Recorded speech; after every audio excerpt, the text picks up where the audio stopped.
بسم اللہ الرحمن الرحیم۔ السلام علیکم۔ پروگرام الکلام میں خوش آمدید۔ میں ہوں آپ کا میزبان محمد شعیب رضا۔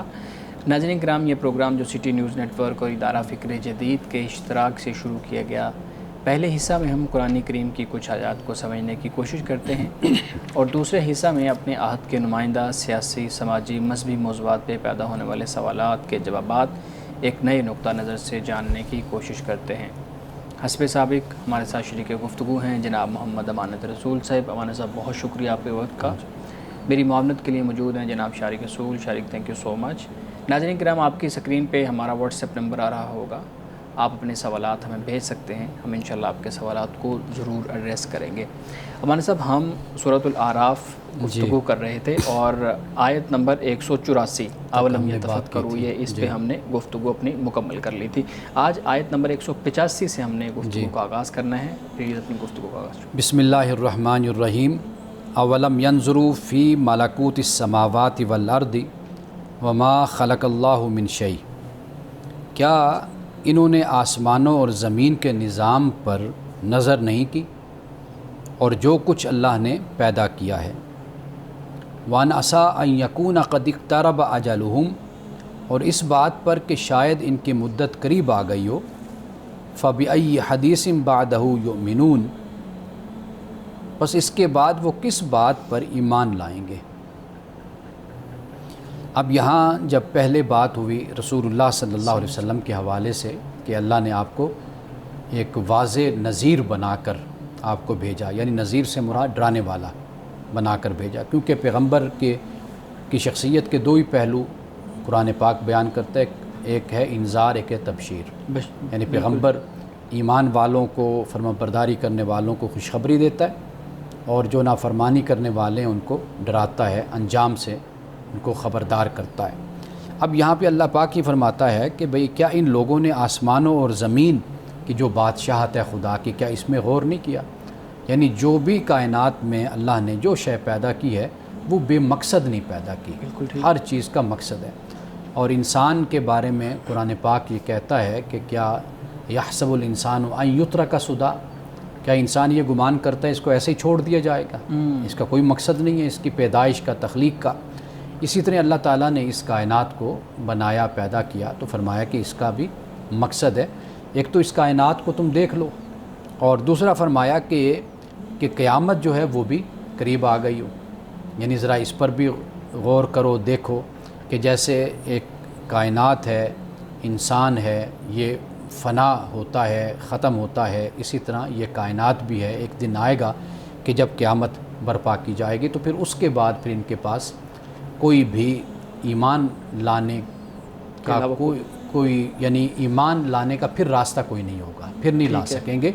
ایک وقت تک ان کو مہلت دی جائے گی یا دی جاتی ہے، اس کے بعد پھر راستے بند ہو جاتے ہیں۔ ٹھیک ہے، یہ ملکوت کا کیا مطلب ہے؟ ملکوت سماوات والارض، یہ ملکوت کا کیا مطلب ہے؟ یعنی یہاں پر تو ملکوت سے مراد اللہ تعالیٰ کی بادشاہت ہے نا، یعنی اللہ سبحانہ و تعالیٰ کا جو اقتدار ہے، جو اس کا نظام ہے، نظام قدرت ہے، وہ مراد ہے۔ ٹھیک ہے، لیکن ہمارے ہاں وہ مختلف چیزیں بیان کی جاتی ہیں نا، جیسے ناسوت ہے، ملکوت ہے، جبروت ہے، یہ اصطلاحات ہیں مختلف، اور ہم دیکھتے ہیں کہ اپنی کتب کے اندر بھی ہم یہ پڑھتے ہیں، اور خاص طور پہ ہم کسی صوفی کی محفل میں بیٹھے ہوں تو وہاں پہ بھی ہمیں یہ چیزیں ملتی ہیں۔ تو یہ مشکل لفظ ہیں، آپ اس کی وضاحت کیجیے گا کہ یہ کیا ہیں؟ بس یہ ہمارے ہاں یہ الفاظ تصوف میں زیادہ استعمال ہوتے ہیں، تو جہاں تک میں سمجھا ہوں یا جو میرا مطالعہ ہے، جو اس وقت میرے ذہن میں جو بات آتی ہے وہ میں عرض کر دیتا ہوں۔ ناسوت سے مراد تو عالم ناسوت کہتے ہیں، جو انسانوں کا جو عالم ہے، جہان ہے، جیسے ہم رہ رہے ہیں اس دنیا میں، تو اس کو عالم ناسوت کہتے ہیں۔ عالم ملکوت کہتے ہیں کہ جیسے فرشتوں کی جو دنیا ہے، فرشتوں کو ایک جہان، ملائکہ جیسے ہم کہتے ہیں، وہاں سے ملکوت ہے، عالم ملکوت وہ ہو گیا۔ اور اس کے بعد جو عالم جبروت ہوتا ہے تو کہتے ہیں کہ جبروت سے مراد ہے خدا کی صفات کا جہاں پر ظہور ہے، یعنی وہ مقام کہ جہاں پہ جبروت یعنی خدا کی صفات کا اظہار اور ظہور جہاں پر ہوتا ہے، وہ جہان، تو وہاں پر اس کو کہا گیا جبروت۔ اسی طرح جو لاہوت ہوتا ہے، یعنی جہاں پر خدا کی ذاتی تجلیات کا ظہور ہوتا ہے، اس مقام کو، اس جگہ کو، اس جہان کو کہا جاتا ہے کہ یہ عالم لاہوت ہے۔ یہ ہمارے صوفیاء کی اصطلاحات ہیں اور اس کے پیچھے بھی بہت بڑا جہان ہے.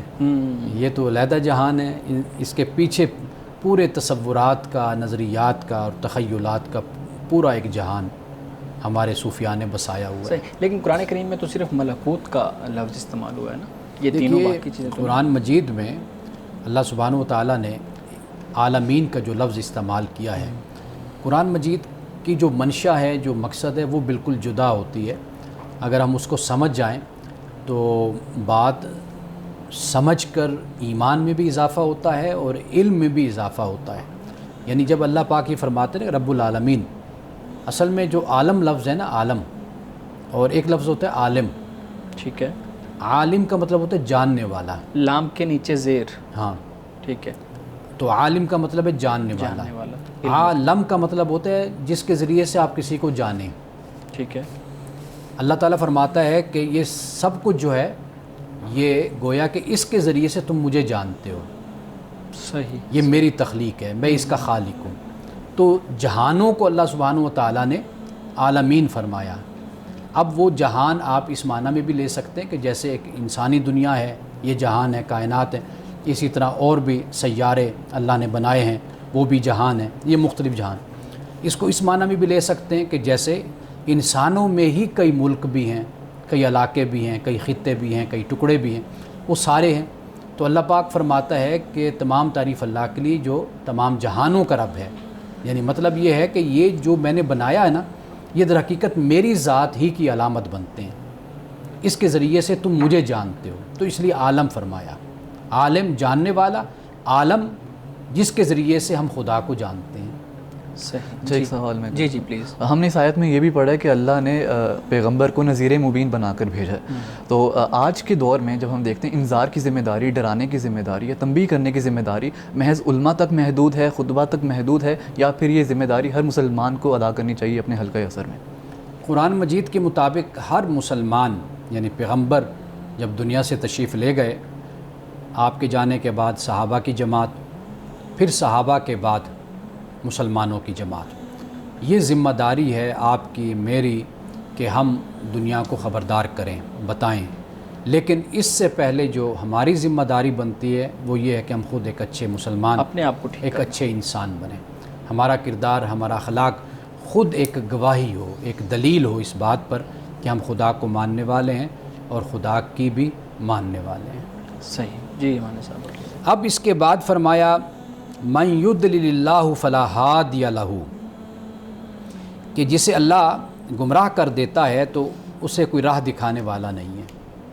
وَيَذَرُهُمْ فِي طُغْيَانِهِمْ يَعْمَهُونَ، اور وہ ان کو سرکشی ہی میں بھٹکتا ہوا چھوڑ دیتا ہے.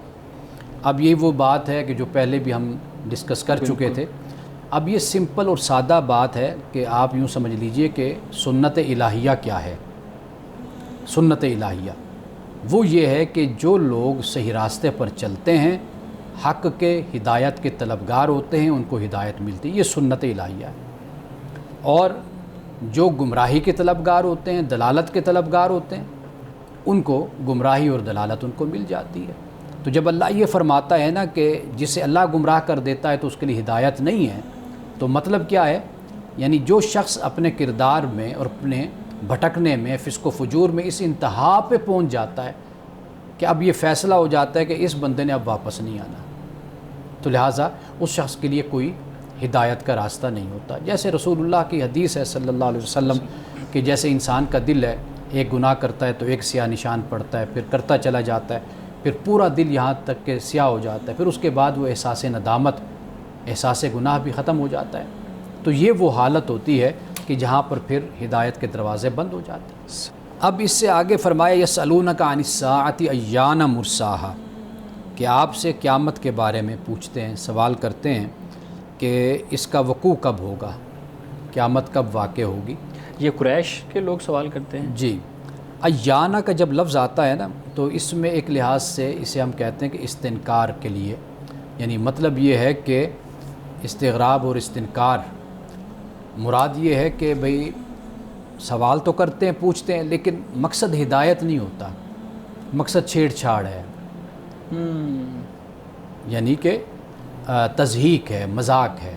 اس مقصد کے لیے، یعنی غیر سنجیدہ ذہن ہے، سوال کرتا ہے لیکن مقصد یہ نہیں کہ جواب لے اور اس پر اس کی تسلی ہو جائے، بات کو الجھانے کے لیے، الجھانے کے لیے، بس ایسے ہی وقت گزاری، جیسے کہتے ہیں ٹائم کو کل کرنے کے لیے یہ انداز وہ اختیار کرتے تھے۔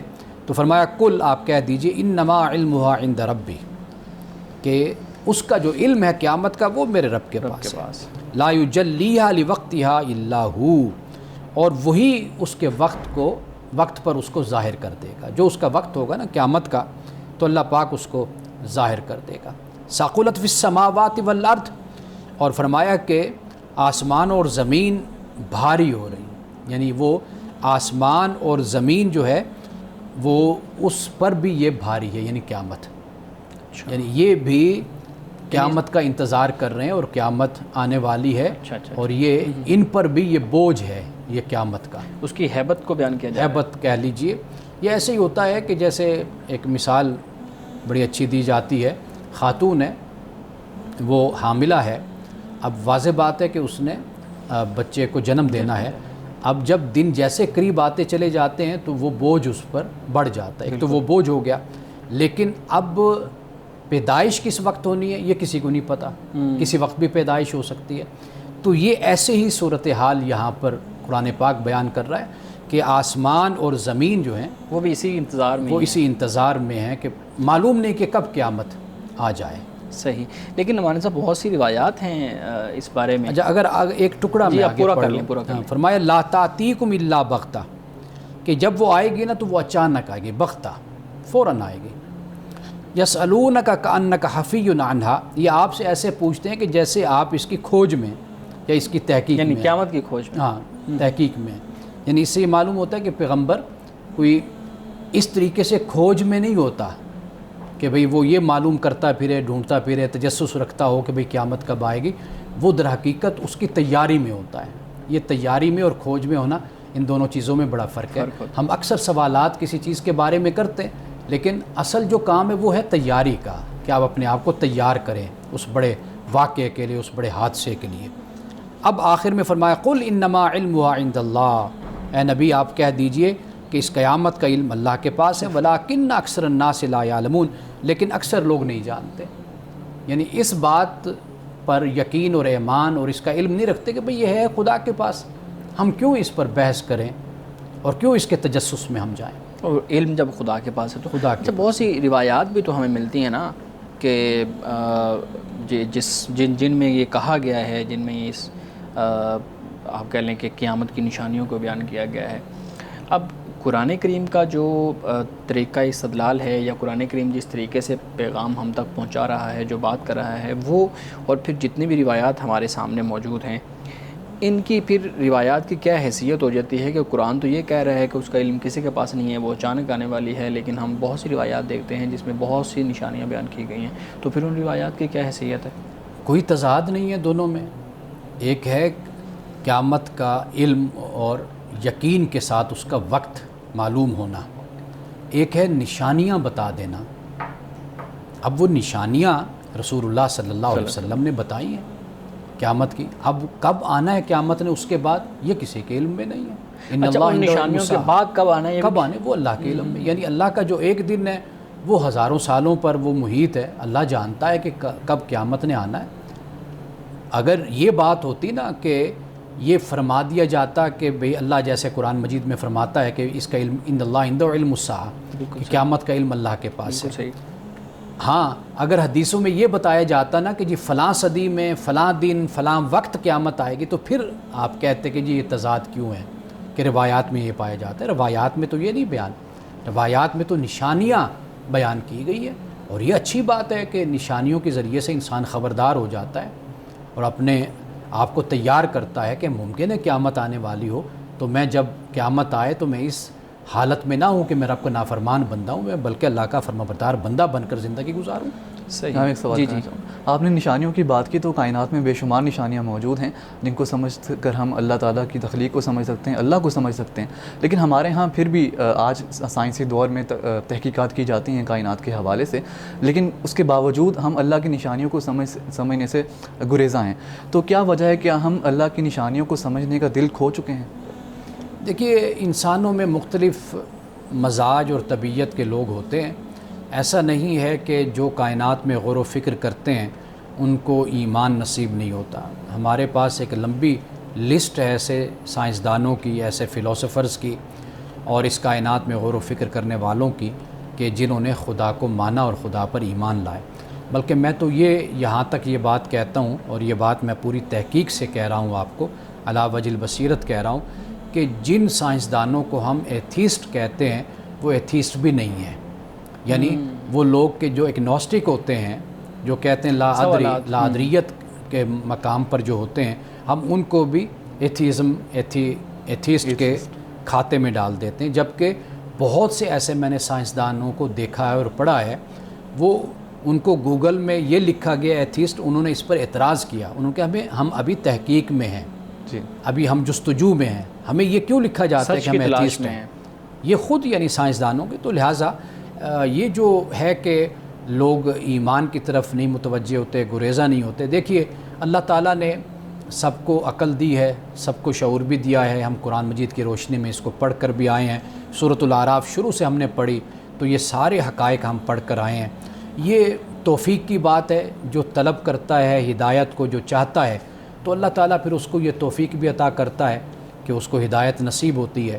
تو یہ انسان کی انفرادی طور پر اپنی کوشش ہوتی ہے, تو جس سے لوگ حقیقت کو اور حق کو پا بھی لیتے ہیں. کہ قیامت کی نشانیوں کی بات ہو رہی ہے, ہمارے ہاں ایک بڑی مشہور روایت ہے کہ رسول اللہ صلی اللہ علیہ وسلم نے فرمایا کہ 3 نشانیاں ہیں ایسی کہ جب وہ پوری ہو جائیں گی تو پھر تم انتظار کرو کہ اب قیامت آنے والی ہے. ان میں سے میں آپ کو بیان کرتا ہوں. جیسے بکریاں چلانے والے یا ننگے پاؤں والے بڑی بڑی عمارتیں بنا لیں گے. پھر اسی طریقے سے جو نوکرانی ہے وہ اپنی مالکن کو جنم دے گی, یعنی ہمارے ہاں اس کو سیروگیسی سے تعبیر کیا جاتا ہے آج کل. تو کہتے ہیں یہ نشانیاں تو پوری ہو گئی ہیں, اس کا مطلب ہے کہ اب اگلے ہمارے بعد یعنی ہماری نسل میں یا آگے کسی بھی وقت قیامت آنے والی ہے. اس لیے کیونکہ یہ نشانیاں پوری ہو چکی ہیں تو اب ہم قیامت کے بالکل قریب ہیں. آپ کی اس پہ کیا رائے ہے؟ دیکھیے یہ جو آپ نے بیان کیا نا 2 نشانیاں, یہ حدیث جبریل ہے اور بڑی مشہور یہ حدیث ہے. رسول اللہ صلی اللہ علیہ وسلم سے جب جبریل اٹھ کر چلے گئے تھے تو آپ نے فرمایا تھا تمہیں معلوم ہے کہ یہ کون تھے, اور جب آپ نے فرمایا کہ جبریل تمہارا دین سکھانے آئے تھے, جو اللہ کا دین ہے وہ تمہیں سکھانے آئے تھے. اب اس میں آپ جانتے ہیں اسلام کے بارے میں بتایا گیا, پھر ایمان کے بارے میں بتایا گیا, پھر احسان کے بارے میں. پھر حضرت جبریل نے قیامت کے بارے میں سوال کیا تو آپ نے فرمایا کہ مجھے بھی اتنا علم ہے جتنا آپ کو, یعنی سوال کرنے والے کو قیامت کے بارے میں علم ہے. اب آپ ایک نشانی دیکھ لیجئے کہ ننگے پاؤں اور جو بدو لوگ ہیں یہ بڑی بڑی عمارتیں بنائیں گے اور اس میں مقابلہ کریں گے. ابھی ریسنٹلی آپ دیکھ لیجئے جو مقابلہ آپس میں ہوا امریکن صدر کے جانے پر, اب آپ وہ مقابلہ ہی سامنے رکھ لیجئے, کیا کچھ تحائف اور کیا کچھ ہدایہ اور کیا کچھ دیا گیا. یہ بھی ایک چیز آپ کے سامنے, تو یہ ایک نشانی سامنے بالکل واضح طور پر آتی ہے. دوسری جو نشانی ہے اس میں ہم یہ کہہ سکتے ہیں کہ جو غلامی تھی بطور ادارہ اس کا خاتمہ ہو گیا. وہ جو فرمایا کہ بھئی جو لونڈی ہے وہ مالکن کو جنم دے گی, تو اس کا بھی خاتمہ ہو گیا. وہ ہم نے 1946 میں آپ دیکھیے کہ ہم نے دیکھا کہ غلامی بطور ادارہ کا اس کا بھی خاتمہ ہو گیا. اب قیامت آنی کب ہے یہ اللہ کے علم میں ہے, ٹھیک ہے نا جی. یہ تو وہ نشانیاں ہیں کہ جو حدیث میں بیان کر دی گئی ہیں. اب گویا کہ ہمارے لیے جو اس میں سبق ہے وہ یہ ہے کہ ہم اپنے آپ کو تیار کریں کہ ہم خدا کی بارگاہ میں سرخرو ہوں. بس یہ ہمارا یہ کام ہے. ٹھیک. متفرق سوالات کو بھی لے رہے ہوتے ہیں, اور جیسے آج کل قربانی کے ایام بھی ہیں تو قربانی پہ بھی ہم کچھ نہ کچھ چیزیں ڈسکس کر رہے ہوتے ہیں. مولانا صاحب یہ بتائیے گا, ہمارے ناظرین کی طرف سے کچھ سوالات ہیں, پوچھتے ہیں جی کامیابی اور ناکامی میں جو انسان کی قسمت ہوتی ہے اس کا کتنا دخل یا ہاتھ ہوتا ہے؟ زندگی میں سب سے اہم کردار انسان کی کوشش کا ہوتا ہے, محنت کا ہوتا ہے, اسٹرگل کا ہوتا ہے. وہ انسان کو اللہ تعالیٰ کے فضل کے بعد اور اس کی مہربانی کے بعد انسان کی کوشش ہوتی ہے. جسے ہم قسمت کہتے ہیں یہ اکثر اوقات اپرچونیٹیز جن کو ہم کہتے ہیں, مواقع وہ ہوتے ہیں. کبھی کسی کو آگے بڑھنے کے مواقع زندگی میں جلدی مل جاتے ہیں, کسی کو دیر سے ملتے ہیں, کسی کو نہیں ملتے, کسی کو اگر ملتے ہیں تو وہ زیادہ مل جاتے ہیں. تو یہ قسمت کو اگر آپ کہیں تو قسمت تقسیم سے ہی ہے نا.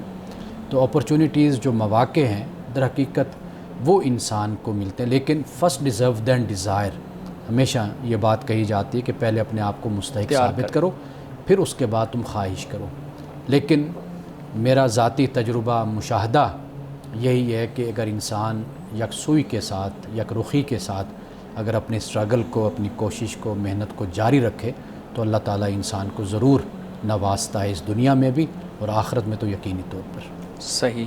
ایک اور سوال ہے بہت اہم، پوچھتے ہیں کہ یہ جو علماء سے کوئی سوال پوچھیں تو وہ ڈیفرنٹ جواب دینا شروع کر دیتے ہیں. اس نے بھی یہ لکھا ہے، اس نے بھی یہ کہا ہے، حالانکہ مان وہ ایک ہی رسول اللہ صلی اللہ علیہ وسلم کو رہے ہوتے ہیں، مان وہ ایک ہی کتاب کو رہے ہوتے ہیں، مان وہ ایک ہی خدا کو رہے ہوتے ہیں. تو انہوں نے لکھا ہے کہ یہ علماء کسی ایک بات پہ متفق کیوں نہیں ہوتے؟ دیکھیں، یہ بھی ایک فطری اور طبعی بات ہے. اس کو کبھی بھی اپنے حالات سے کاٹ کر یا ایک مختلف بات نہیں خیال کرنا چاہیے. جن باتوں پر اتفاق ہے ان پر اتفاق ہے، اور جن پر اختلاف ہو سکتا ہے ان کو ہم فروعات کہتے ہیں، جزئیات کہتے ہیں، ان پر اختلاف رہتا ہے. ہمارا اصل میں جو اصرار ہے اور جو ہمارا کہنا ہے وہ یہ ہے کہ وہ مسائل جو جزئیات پر مشتمل ہیں، فروعات ہیں، ان مسائل پر شدت نہیں اختیار کرنی چاہیے. ہاں، سوال کرنے والے کو اس پر بات کرنی چاہیے کہ جب یہ مسائل جن پر اختلاف ہے امت میں، علماء میں بھی اختلاف ہوتا ہے، ان کی آراء مختلف ہو جاتی ہیں، فتاویٰ مختلف ہو جاتے ہیں، تو پھر ان کو کبھی بھی شدت اور اپنی بات پر اس طرح اصرار اور زور نہیں دینا چاہیے کہ وہ دوسرے کی بات کو اس طرح نگیٹ کر دیں کہ اس کو کافر قرار دے دیں یا دائرہ اسلام سے خارج، یا اس کو اپنا گمراہ قرار دے دیں. یہ طریقہ کار یہ درست نہیں ہے. یعنی یہ اصل بات ہے، اس پر ہماری توجہ ہونی چاہیے. آپ دیکھیے، آپ ایک بیماری لے کر چلے جائیں، 5 ڈاکٹروں سے جا کر آپ ملیں، آپ کو ہر ڈاکٹر مختلف بات کرے گا. یعنی میں شوگر کا مریض ہوں، مجھے پتہ ہے کہ اگر میں صرف ڈاکٹروں کی بات پر عمل کروں تو پھر میں کسی بات پر بھی نہ کروں. اگر ڈاکٹروں سے مشورہ کروں تو واضح بات ہے کہ پھر آپ کو ایک رائے آپ اختیار کرتے ہیں، آپ سمجھتے ہیں کہ بھئی یہ چیز بہتر ہے، یہ بہتر نہیں ہے. یا ڈاکٹر جو ایک حاذق طبیب ہے، ماہر ایکسپرٹ ہے، آپ اس سے رابطہ رکھتے ہیں. تو یہ انسانی زندگی کا یہ حسن ہے، تنوع ہے، اختلاف ہے، یہ تو جاری رہے گا. نہیں تو کسی ایک کے ساتھ چلنا، جیسے آپ نے کہا ہے کہ میں نے کسی ایک کو پھر ڈیسائیڈ کیا کہ اس کی رائے پہ عمل کرنا ہے اور اس کی رائے پہ چلنا ہے. یہ آپ نے مثال دی کہ مذہبی تناظر کے اندر بھی ہمارے ہاں مختلف رائے ہوتی ہیں.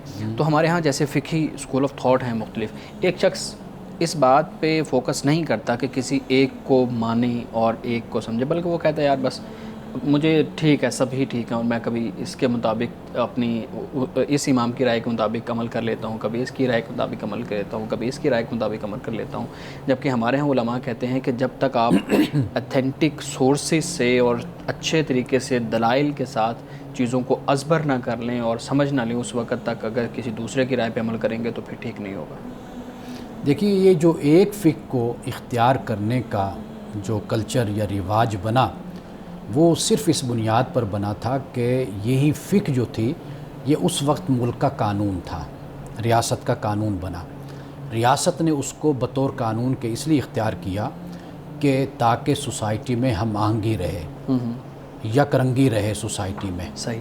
جسے یونیفارمیٹی کہا جاتا ہے، وہ چیز سوسائٹی کے اندر رہے. جیسے مثال کے طور پر آپ کوئی قانون بناتے ہیں تو جیسے گرین لائٹ ہو جاتی ہے تو ساری ٹریفک چلنا شروع ہو جاتی ہے، یلو پہ ایک آہستہ آہستہ رکتے ہیں، ریڈ ہو جائے تو سارے کھڑے ہو جاتے ہیں. یہ ایک نظم، یہ کوئی قرآن میں اور حدیث میں تو کوئی بات نہیں آئی نا کہ آپ نے گرین پر ہی آپ نے چلنا ہے. تو اسی طریقے سے مختلف ممالک میں، بر صغیر میں آپ سمجھ لیجئے ترکی میں فقہ حنفی کو نافذ کر دیا گیا. اب ہمارے ہاں یہ لوگوں کا ایک ذہن بن گیا کہ ہم نے ایک ہی فقہ کو فالو کرنا ہے. یہ کوئی ضروری نہیں ہے کہ آپ ایک فقہ کو فالو کریں. آپ کسی بھی فقہ میں سے کوئی مسئلہ آپ اس کو فالو کر سکتے ہیں. اگرچہ ہمارے علماء اس پر زور دیتے ہیں کہ آپ ایک فقہ کو فالو کریں، لیکن ان کے پاس اس کے رد میں اس کے خلاف کوئی دلیل نہیں ہے. کہ اگر میں یہ کہتا ہوں کہ آپ کسی مسئلے میں کسی فقہ کو فالو کر لیں تو کوئی اب آپ کو قرآن و حدیث سے دلیل لا کر نہیں دے سکتا کہ بھئی نہیں ہم نے ایک فقہ کو فالو کرنا ہے. علماء کے، فقہاء کے، ائمہ کے اپنے اجتہادات ہیں، وہ لوگ جس پر چاہیں اس پر عمل کرتے ہیں. میرے خیال میں لوگوں کو یہ بھی سمجھانے کی اور ہمیں خود بھی یہ سمجھنے کی ضرورت ہے کہ یہ جو فقہا ہیں یہ اصل میں کون ہیں، ان کا جو کارنامہ ہے وہ کیا ہے؟ اور ہمارے ہاں یہ سمجھا جاتا ہے کہ یہ 3-4 جو فقہا ہیں صرف وہی ہیں، ہمارے ہاں کتنے ہی ہم پڑھتے بالکل ہیں. ایسے ہی ہے. یعنی آپ ایک لمبی لسٹ ہے، لمبی فہرست ہے. امام سفیان ثوری کو آپ لے لیں، امام اوزائی کو لے لیں، آپ امام حسن بصری کو لے لیں، آپ اس کے علاوہ اور مطلب ہے کہ بڑے ابن تیمیہ کو لے لیں، ابن قیم کو لے لیں. کوئی ایک نام ہے اس وقت، چند یہ نام میں نے آپ کو بتائے. ان سب کی اپنی فکر تھی. اچھا امام غزالی کو لے لیں، ان کی کتاب المستصفیٰ من علم الاصول جو ہے اس کو آپ دیکھ لیجئے، انہوں نے اپنے اصول وہاں پر قائم کیے ہیں، بیان کیے ہیں. آپ امام رازی کو لے لیں، ان کو دیکھ لیں آپ. یعنی آپ جس امام کو دیکھتے ہیں، ابن رشد کو آپ دیکھ لیجئے، ان کی فقہ پر کتابیں.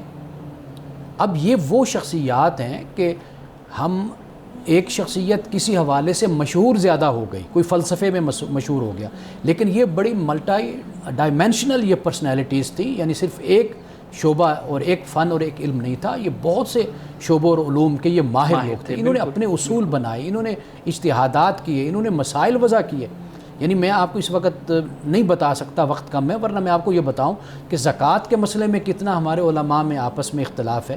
امام رازی نے کیا مسائل بیان کیے، جن مقام پر فقہائے احناف کہتے ہیں کہ یہاں پر زکوٰۃ نہیں لگتی، امام رازی کہتے ہیں وہاں پر زکوٰۃ آپ استعمال کر سکتے ہیں. امام حسن بصری کہتے ہیں کہ آپ استعمال کر سکتے ہیں. یعنی مطلب یہ ہے کہ لوگوں میں توسع پیدا ہونا چاہیے، لوگوں کو بتایا جانا چاہیے کہ یہ وہ مسائل ہیں کہ جو فروعات ہیں، جزئیات ہیں، ان پہ علماء کا اختلاف ہے.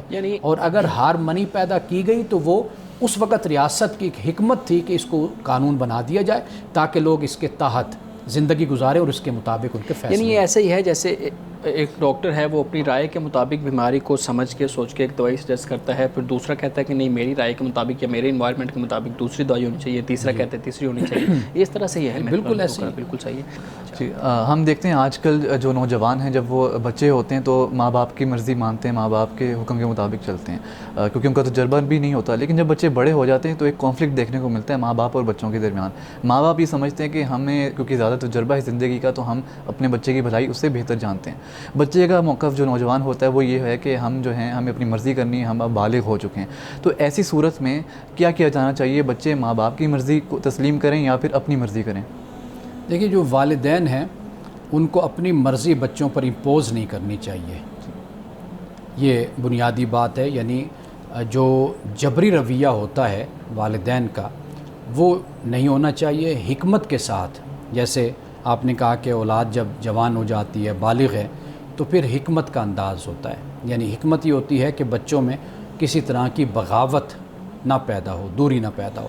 جب بغاوت پیدا ہو جاتی ہے نا تو پھر اچھی بات بھی سمجھ میں نہیں آتی، پھر انسان ہر بات کو نفی کے کھاتے میں ڈالتا چلا جاتا ہے، منفی کے کھاتے میں ڈالتا چلا جاتا ہے. یعنی ماں باپ کو اچھی بات بھی کہیں گے تو وہ اس نے اس کے الٹ ہی کرنا ہے. تو لہٰذا ایک تو یہ بات والدین کی طرف سے. اولاد کو بھی تھوڑا سا یہ ضرور ذہن میں رکھنا چاہیے کہ اگر وہ انڈیپینڈنٹ ہے، کماتی ہے، بناتی ہے، کیونکہ بلوغت صرف کافی نہیں ہوتی.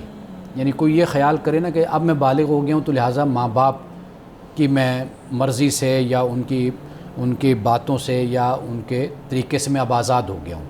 تو یہ بات اس وقت پیدا ہوتی ہے جب اولاد بالغ بھی ہو، عاقل بھی ہو، اپنی ذمہ دار بھی ہو، روزگار بھی ہو، سب کچھ ہو. یعنی گویا کہ وہ اپنی ایک اسٹیٹ اولاد بنا لے کہ جس میں وہ اپنی مرضی کے ساتھ اپنی زندگی گزارے، نفع نقصان کا خود مالک ہو، ذمہ دار ہو.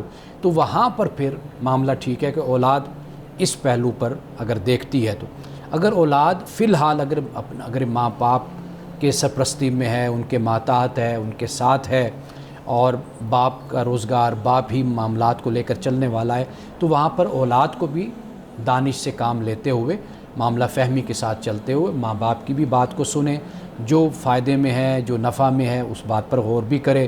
اور جہاں وہ یہ سمجھتا ہے کہ بھئی یہ بات نقصان میں ہے، ٹھیک نہیں ہے، تو وہاں پر وہ اپنے ماں باپ کے ساتھ ڈائیلاگ بھی کرے. تو جہاں اولاد کو اتنی سمجھ ہے تو وہاں پر تھوڑا سا اپنی سمجھ کو پازیٹیو استعمال کر کے والدین کو ساتھ ملا کر پھر فیصلے کرے. اپنی رائے کے ساتھ والدین. کئی ایسی سروس بھی ہوئے ہیں جس میں کئی ایسے سروس تھے جنہوں نے بتایا کہ جو مرد ہے وہ میچورٹی کو تب پہنچتا ہے جب وہ 40 سال کا ہوتا ہے، مکمل میچورٹی، اور جو خاتون ہوتی ہے وہ غالباً 35 سال کی عمر میں میچور ہوتی ہے. تو ہمارے ہاں جو بلوغت کا تصور ہے کیا یہ درست ہے؟ کیونکہ انسان کو کہا جاتا ہے 18 سال کی عمر میں وہ میچور ہو جاتا ہے، لیکن ہم دیکھتے ہیں کہ نوجوانوں میں جذباتی رویے ہوتے ہیں، وہ ہارمون ان کے چینجز ہوتے ہیں، تو اس سے بہت ہی جذبات ان کے بھڑکتے ہیں، لڑائی جھگڑے میں بھی ملوث ہوتے ہیں. تو کیا یہ عمر درست ہے اپنے ذاتی فیصلے کرنے کی، یا پھر ماں باپ کی ہی مرضی جو ہے وہ مانی جائے؟ دیکھیے، جب انسان عاقل ہے، بالغ ہے، تو آپ اس کو منع نہیں کر سکتے. وہ اپنی زندگی کے بہت سے معاملات میں وہ چاہتا ہے کہ وہ اپنی منمانی بھی کرے اور اپنے مطابق فیصلے کرے. وہ جو دیکھ رہا ہوتا ہے اس کا اپنا ایک ایکسپوجر ہوتا ہے، اس کا ایک لیول ہوتا ہے، وہ اس پر چاہتا ہے. جیسے آپ نے کہا کہ ہارمونز کا معاملہ بھی ہوتا ہے، جوان ہو رہا ہے یا ہو چکا ہے تو عقل اس لیول پر نہیں ہوتی جو تجربہ ہوتا ہے، مشاہدہ ہوتا ہے، لیکن جسمانی طاقت اور قوت وہ اپنے کمال پر ہوتی ہے. تو لہٰذا اس عمر میں جو میچورٹی ہوتی ہے نا جی، وہ وقت کے ساتھ ساتھ آگے بڑھتی ہے. یعنی ہم یہ نہیں کہہ سکتے یہ بالغ ہو گیا تو میچور ہو گیا، یہ عقل ہے تو اس کے اندر تو یہ میچور ہو گیا. اس کے 20-25 سال عمر ہو گئی ہے یہ تو نہیں. یہ ہم نے دیکھا ہے کہ لوگ 60 سال کے بھی ہو جاتے ہیں تو میچور نہیں ہوتے لوگوں کی، تو ایسے بھی لوگ ہم نے دیکھے. تو یہ میرا خیال ہے کہ انسان پہ خود یہ ڈیپینڈ کرتا ہے کہ وہ اگر اپنا احتساب کرتا ہے، اپنے آپ کو دیکھتا ہے، یا میچور لوگوں کی صحبت اختیار کرتا ہے، اہل علم کے پاس بیٹھتا ہے، اور اس ڈھب کی اور اس رنگ کی اگر وہ زندگی گزارتا ہے تو یہ ممکن ہے کہ پھر اس کو زیادہ چیزوں کی سمجھ آنا شروع ہو جائے. تو ہم اس پر کوئی یہ عمر کا نہیں کہہ سکتے. جو قرآن مجید نے 40 سال کا ذکر کیا، یہ ایک فطری بات ہمیں اس میں نظر آتی ہے. کیوں؟ مثال کے طور پر شادی ہو جاتی ہے تو 40 سال تک جب پہنچتا ہے کچھ بچے بھی بڑے ہو جاتے ہیں، خود بھی وہ اس خاص عمر سے نکل آتا ہے، تو اب اس کو بحیثیت والد کے یا والدہ کے کچھ باتیں سمجھ آنا شروع ہو جاتی ہیں کہ جب میں بچہ تھا تو میرے والدین کی سوچ کیا ہوتی تھی. اب اس عمر میں آ کر 40 سال میں آ کر اس کو کچھ اندازہ ہوتا ہے کہ میرے والدین کیا سوچتے تھے، اور میں اب بحیثیت والد یا والدہ کے اب میرے جذبات، میرے احساسات اپنی اولاد کے بارے میں کیا ہیں. تو قرآن مجید نے 40 سال اس لیے بیان کیے ہیں. میں نے اکثر یہ دیکھا ہے کہ جو نوجوان بچے جو ہوتے ہیں وہ بڑے ہو جاتے ہیں تو ان کا جو رویہ ہے اس میں کافی تبدیلی دیکھنے کو ملتی ہے. جب بچے ماں باپ کے سرپرستی میں ہوتے ہیں تو بڑا اچھا برتاؤ ہوتا ہے، ماں باپ اچھی ویلیوز دیتے ہیں، اچھی تربیت کرتے ہیں. جب بچے نوجوان ہوتے ہیں تو وہ جو تربیت ان کی جاتی ہے وہ برقرار نہیں رہتی، اور جو معاشرے کی تربیت ہوتی ہے، جب معاشرے کی چک و چوند میں جاتے ہیں، انسپائر ہوتے ہیں، تو وہ زیادہ غالب ہو جاتی ہے. اس کی کیا وجہ ہے؟ دیکھیے، اس کی وجہ تو بنیادی طور پر یہی ہے کہ جب وہ گھر سے باہر نکلے، اور جب وہ یا تو یہ ہوتا ہے کہ گھر کا ماحول بہت زیادہ تنگ ہوتا ہے، شدت والا ماحول ہوتا ہے، محدود ماحول ہوتا ہے. اس کا یہ نقصان ہوتا ہے کہ جب وہ بچہ گھر سے باہر کی دنیا میں جاتا ہے تو وہ اس کی آنکھیں کھلی کی کھلی رہ جاتی ہیں، اور جس وجہ سے اس کے لیے برائی میں کہہ لیجئے یا دوسرے معاملات میں کشش اس کے لیے زیادہ ہو جاتی ہے. تو یہ ایک وجہ ہے. دوسرا یہ ہوتا ہے کہ بچہ ویسے بھی کچھ چیزیں ہوتی ہیں جو طبعی اور فطری ہوتے ہیں، ان کو اسی طریقے سے قبول کرنا چاہیے. جب انسان باہر جائے گا تو ضرور اس کے اثرات قبول کرے گا. اب معاملہ یہ ہے کہ جہاں پر وہ جا رہا ہے وہ تعلیمی ادارے وہ تربیت کے اور تعلیم کے مرکز ہونے چاہیے. اگر وہ تعلیم اور تربیت کے مرکز بننے کے بجائے اگر وہ تجارتی مرکز بن جاتے ہیں، مراکز بن جاتے ہیں، کاروباری مراکز بن جاتے ہیں، تو واضح بات ہے کہ پھر وہاں پر بچوں کی تربیت اور اخلاق پر تو توجہ نہیں ہوتی. تو لہٰذا اس وجہ سے بھی بچوں کا اور بچیوں کا جو اخلاق ہے اور ان کا کردار ہے وہ پھر بگڑنا شروع ہو جاتا ہے. مولانا صاحب آج کے حدیث مبارکہ بیان کیجیے گا. آج کی حدیث ہے، رسول اللہ صلی اللہ علیہ وسلم نے فرمایا، القعد علی عیالہ کالمجاہد فی سبیل اللہ. جو شخص اپنے اہل و عیال کے لیے محنت کرتا ہے وہ اللہ کے راستے میں جہاد کرنے والے کی طرح ہے. یعنی اہل و عیال کے لیے محنت کرنا، بیوی بچوں کے لیے، اپنے والدین کے لیے محنت کرنا، حلال روزی کمانا، یہ گویا کہ ایسے ہے کہ جیسے کوئی مجاہد اللہ کی راہ میں جہاد کرتا ہے. ناظرین گرامی، اس دعا کے ساتھ اپنے پروگرام کا اختتام کریں گے. اللہ رب العزت حسن کلام اور تاثیر کلام عطا فرمائے، ہماری زبان کے گنوں کو کھول دے اور سننے والوں تک خیر کا پیغام پہنچے. اجازت دیجیے، خدا حافظ.